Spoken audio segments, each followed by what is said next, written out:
Israel जानबूझ के उसको तो सही से खोद देता है, मार मार जैसे मारेंगे ना तो फिर हल्ला करे, देख रहे हैं मारा है कैसे कैसे मारा है, देख रहे हैं, और हुमाच के मारे गए। हर लड़ाई में 20 साल पीछे कर देता है। अगर आज इजराइल रुक जाए, कोई काम न करे, तो अगला 400 साल बाद फिलिस्तीन इजराइल की बराबरी कर पाएगा। इजराइल की खुफिया एजेंसी मोसाद घूमते रहती है पूरा किसमें, फिलिस्तीन, देखता है कि अरे ये मास्टर ठीक पढ़ा रहा है, अगले हमला में पता चलेगा मास्टर पता नहीं कहां गया। अभी सऊदी अरब के पास इतना पेट्रोल होने के बावजूद सऊदी अरब रूस से खरीद रहा है, क्योंकि रूस सस्ता दे रहा है।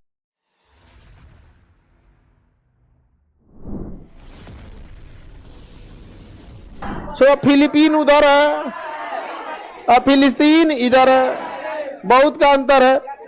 फिलिस्तीन तो ठीक ठाक डेवलप है, और बेचारा ये फिलिस्तीन तो कल क्या खाना खाना है, कहां से आएगा, सीरिया देगा कि तुर्की देगा कि भारत देगा कि पाकिस्तान, रोजा खोल लो तो अफ्तारी कौन कराएगा, इसी सब में बेचारा फिलिस्तीन क्या है, तबाह है। समझ में आ गया कि नहीं आ गया। इजराइल जानबूझ के उसको तो सही से खोद देता है, मार मार जैसे मारेंगे ना तो फिर हल्ला करे, देख रहे हैं मारा है कैसे कैसे मारा है, देख रहे हैं, और हुमाच के मारे गए। हर लड़ाई में 20 साल पीछे कर देता है। अगर आज इजराइल रुक जाए, कोई काम न करे, तो अगला 400 साल बाद फिलिस्तीन इजराइल की बराबरी कर पाएगा। 400 साल बाद, इतना पीछे। समझा, इजराइल रुकने वाला है जी। इजराइल की खुफिया एजेंसी मोसाद घूमते रहती है पूरा किसमें, फिलिस्तीन, देखता है कि अरे ये मास्टर ठीक पढ़ा रहा है, अगले हमला में पता चलेगा मास्टर पता नहीं कहां गया।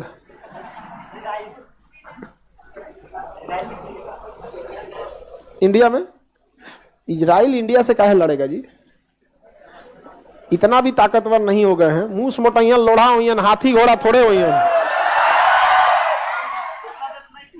भारत से उतना हम लोग 16 लाख फौजी दौड़ जाएंगे लोग तो हालत खराब हो जाएगा। गोलियां लगते आदमी थोड़े मरता है, गोली लगने के 5 मिनट बाद पता चलता है गोली लग गया, धड़ाम से गोली लगेगा, कोई झटका महसूस होगा, दर दर दर दर मार रहा है, उसके बाद खून निकलेगा, कोई गोली मार दिया लगता है।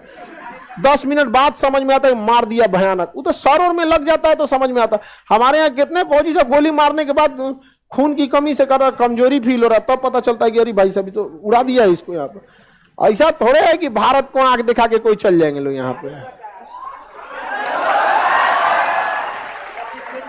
देखिए हथियार कितना पावरफुल है ये मायने नहीं रखता, चलाने वाला चाहिए। आपको बंदूक दे देंगे चला लेंगे क्या? एगो पहले बकरी काट के देखना, समझ में आया, फिर आदमी के मुर्गा एगो काट के देखना, और फिर समझ में आएगा आदमी मारना कौन सी होता है। ये खिलवाड़ समझ जाएंगे लोग आप लोग। ऐसे एगो मुर्गा काटला में मोह माया लगने लगेगा, अरे बाप रे बाप बेचारा इसकी मुर्गी का क्या होगा।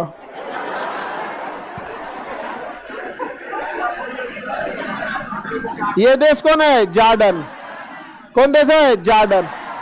जॉर्डन की सीमा किसके साथ लग रही है? इजराइल के साथ लगती है कि नहीं? अब मेरी और बाबू लोग ध्यान से देखिए, ये सागर का नाम है लाल सागर। इसमें ट्राइकोडेस्मियम इरिथियम नामक शैवाल पाया जाता है, जिस कारण इसका रंग लाल है। इस लाल सागर से सीमा कई देशों की लगती है, जिसमें सबसे ज्यादा सीमा लगा देता है सऊदी अरब। इसी लाल सागर से इजराइल की भी सीमा लगती है। हालांकि इजराइल की मुख्य समुद्री सीमा भूमध्य सागर से, लेकिन इसी लाल सागर से थोड़ी सी सीमा जॉर्डन की लगती है 26 किलोमीटर की। तो मिडिल ईस्ट में सबसे छोटा समुद्री सीमा किसकी है? जॉर्डन। लेकिन समुद्र का रहना जरूरी है, व्यापार समुद्र बहुत होता है, 26 किलोमीटर बहुत है वहां के लिए। समझ में आ गया कि नहीं आ गया? किसी को कोई दिक्कत? आगे बढ़े, किसी को दिक्कत नहीं ना? जॉर्डन की राजधानी अम्मान। क्या जॉर्डन की समुद्री सीमा है?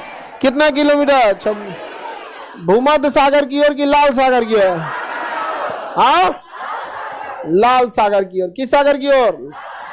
जॉर्डन में और कोई विशेषता नहीं, पेट्रोलियम वगैरह यहाँ होता है, ठीक ठाक राजतंत्र है यहाँ पे। अब देखते हैं सऊदी अरब। किसको? सऊदी अरब। कौन देश? सऊदी अरब। वापस जाइए मिडिल ईस्ट वाले पेज पे, सऊदी अरब मिल जाएगा।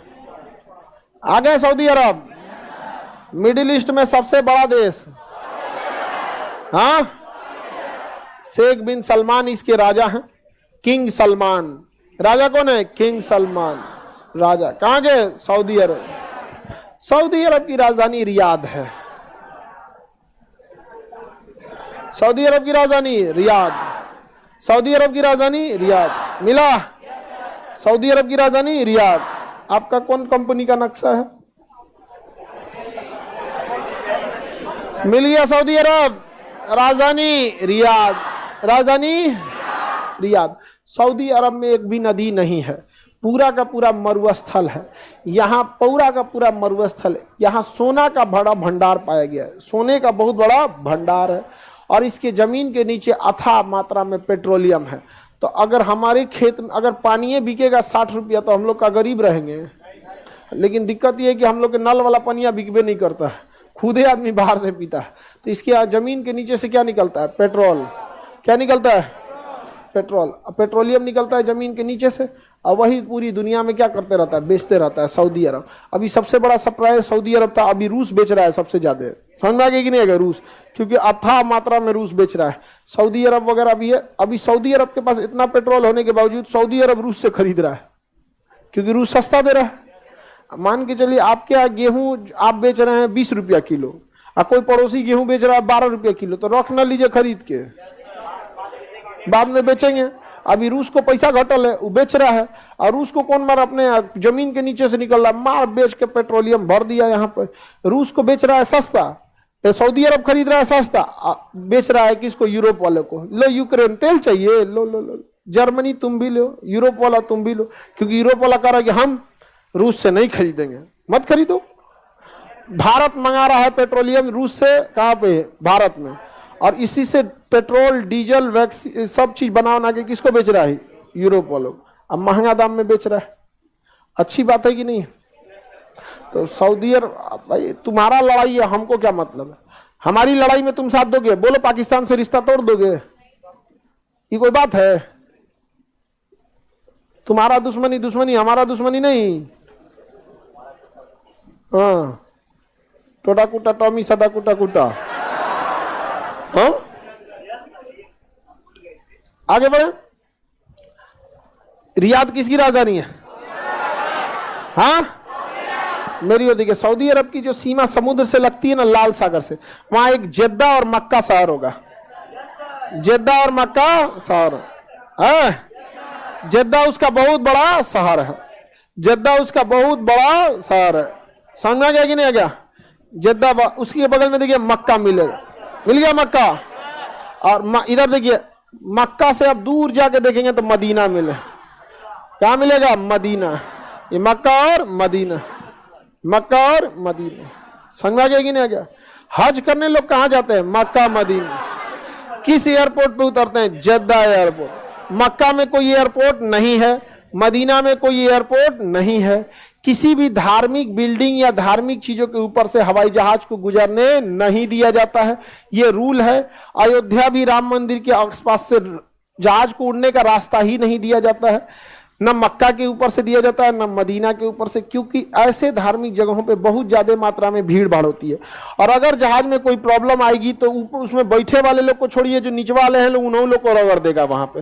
राष्ट्रपति भवन के ऊपर से जहाज नहीं जा सकती है, संसद के ऊपर से नहीं जा सकती, लेकिन बिहार में विधानसभा के ठीक ऊपर से जाती है। समझ में आ गया कि नहीं?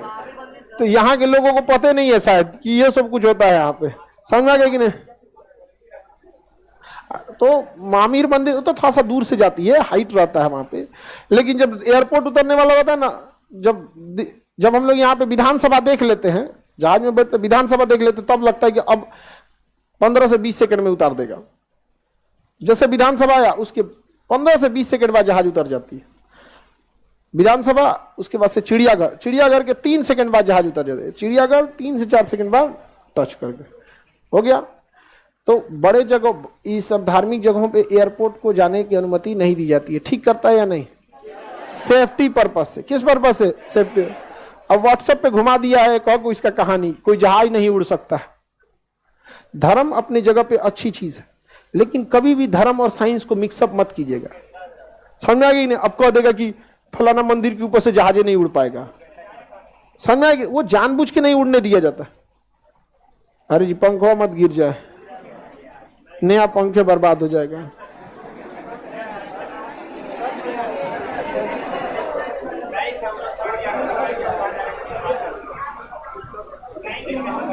गिर जाए मत, गिर मत जाए, पंखा बर्बाद हो जाएगा।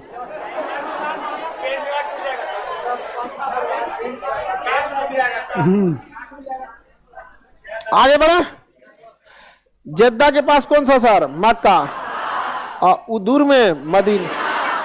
अच्छा, मक्का जो है हज करने जाते हैं लोग, वो इस्लाम धर्म में तो कई पैगंबर आए, तो क्या अंतिम पैगंबर मोहम्मद साहब के वजह से मक्का में हज होता है?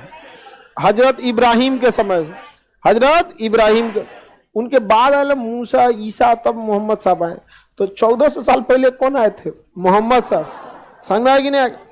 न कि इस्लाम। किसी को दिक्कत? आगे बढ़े। तो ये मक्का हो गया, और यहां पे क्या हो गया? मदीना। हज करने लोग कहां जाते हैं? हज करने लोग मक्का और मदीना जाते हैं। रियाद इसकी राजधानी। अभी सऊदी अरब एक शहर बसा रहा है जिसका नाम है लाइन। शहर का नाम क्या है? लाइन। वो जमीन के अंदर एक स्ट्रेट लाइन बिछा रहा है, जमीन के अंदर खोद कर स्ट्रेट लाइन के तौर पे बिछा रहा है। वो पूरा शहर जमीन के अंदर रहेगा। शहर का नाम क्या है? लाइन। पैसा है अथाह इन लोग के पास। जब आपके पास पैसा रहेगा तो ऐसे डेवलप करने जाइएगा। अब लोग घूमने जाएंगे उसके जगह पर। समझ में आ रहा है कि नहीं आ रहा? हज यात्रा के लिए। अब हज यात्रा में ही देखिएगा, अगर मान के चलिए एक आदमी से 50,000 रुपया ले रहा है हज यात्रा का, तो उसमें लाखों करोड़ों लोग जाते हैं हज यात्रा में, ऐसे ही कमा के हो जाएगा? नहीं हो जाएगा। टूरिस्ट सबसे बहुत ज्यादा कमाई हो जाती है। जैसे आप लोग पढ़ने आए हैं, तो आप भी एक तरह का टूरिस्टे कह सकते हैं अपने आप को, कि यहाँ बसने नहीं आए हैं। आप यहाँ पे बस ये कहिए कि 2 साल 3 साल आप पढ़ाई करेंगे, नौकरी लेके चले जाएंगे। आप जरा सोचिए कि पूरा एरिया की इकोनॉमी आप ही पे टिकी है। पूरी एरिया की इकोनॉमी यहाँ से 5 किलोमीटर दाहिने बाएं आप ही लोग के पूरी अर्थव्यवस्था चल रही है। ऑटो वाला से लेके, रिक्शा वाला से लेके, सबको यहाँ में। समझ में आएगी नहीं? जब छुट्टी होने वाला रहता है ना, तो होटल वाले लोग पूछते हैं लोग कि खान सर छुट्टियां कब दे रहे हैं? नहीं तो पता चला डेली उनकी यहाँ मान के चलिए 500 आदमी खाने आ रहा है, 1000 आदमी खाने जा रहा है। और इधर हम छुट्टी जैसे देते हैं, निपट जाता है सोलर का घर, अब वो बना के रख दिया एक्स्ट्रा, गड़बड़ हो जाता है कि नहीं हो जाता? तो हम लोग को भी भाई खाना बर्बाद ना हो। तो सोचिए आपकी वजह से इकोनॉमी चलती है। तो यहाँ पे अब जैसे अयोध्या है, तो जो राम मंदिर के आसपास का एरिया होगा, प्रसादी ये वो बेच के कितना जी जाएगा वहां। उत्तराखंड जाके देखिए, होता है कि नहीं? धार्मिक पर्यटन भी बहुत बड़ा उद्योग का एक रास्ता है।